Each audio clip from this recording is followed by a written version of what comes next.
Magandang araw mga ka-adobo. Narinig mo na ba ang pangalang Big Ben? O di naman kaya Elizabeth Tower or Clock Tower?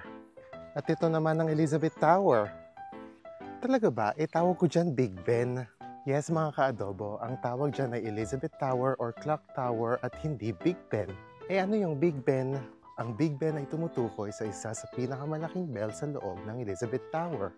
At merong dalawang teorya kung bakit siya tinawag na Big Ben. At ang unang teorya ay dahil kay Sir Benjamin Hall na siyang in charge ng panahong tinatayo pa ang Elizabeth Tower.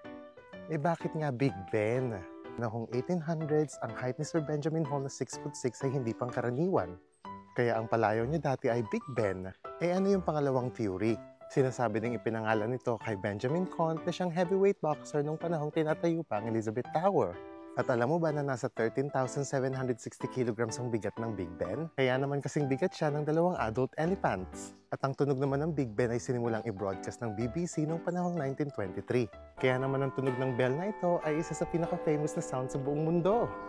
And there you go mga ka-adobo. Another day, another life, another trivia. Bye!